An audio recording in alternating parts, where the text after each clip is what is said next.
Lillian in your house today. I'm going to take you through the wonderful experiences in the Bible. And today's wonderful story is from the book of Luke, chapter 16, verse 19 to 31. So, once upon a time there lived a poor man, and a rich man. The poor man was called Lazarus, and Lazarus was very poor, had sores on his body, and could always sit at the gates of the rich man's house, begging and longing to get at least the leftover from his table. But the rich man was so rich and had big meals every day, had fine clothes, having a fabulous life, and all the good things in the world. And they lived that life. While Lazarus was suffering, the rich man was having a good time, and they were all living that life. But what happened one day, they all died. When Lazarus died, he died, and the angels carried him they carried him to the side of Abraham. The rich man died, and his family buried him. And when he was buried, he went to a place called hell, and that's where he was. And he was suffering there and being tormented. Now from there, the rich man was seeing from afar, was seeing Father Abraham, and was also seeing Lazarus sitting next to him. And he begged them, like, please, Father Abraham, can you please send your servant Lazarus to come and give me a little water, for I'm being tormented, for I'm in fire. He was suffering in fire, and it was so hot down there. And Abraham replied to him and was like, you know, when you were still alive, you were having a good life, while Lazarus was suffering. So Lazarus is being comforted right now, and he cannot come to you down there, because between you and us there's a big hole, there's a big gap that no one can pass to get to you or to come from that side and reach to us. So it's like, that's not possible.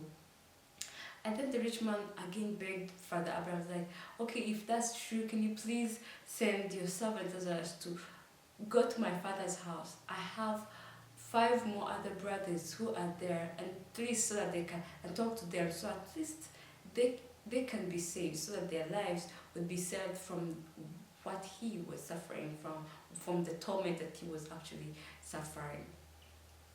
And then he told them, your brothers, they have the books from Moses and other servants that wrote to them. They should listen to those books. The rich man told him, Father Abraham, they will not listen. At least if someone comes from the dead and goes and talks to them and tells them what happens there, maybe they'll listen. And then Father Abraham replied and told him, you can all read the story from the Bible, Luke chapter 16. And he told them, if they can't listen to the books Moses wrote to them and other servants wrote to them, then they'll surely not listen to the person from the dead. They'll be lost. And that's the end of the story. You know?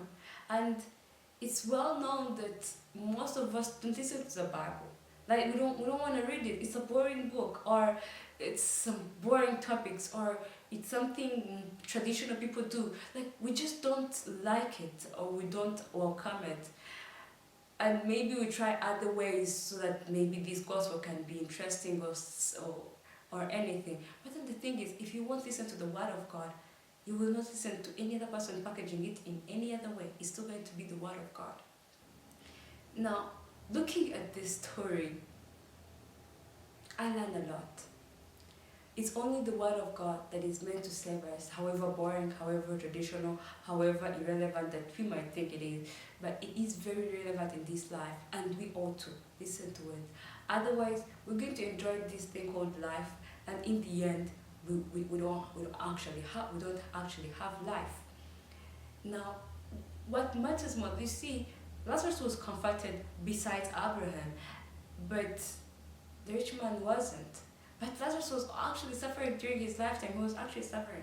This brings it clear to us that it does not matter the type of life that you're living now, but the type of life that you are actually securing after this life.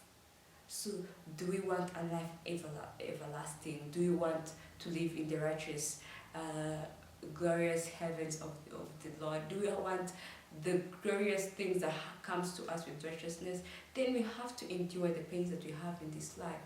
We have to read the word of God that we might be saved and believe in it fully, which is my prayer from me to you in Jesus' name.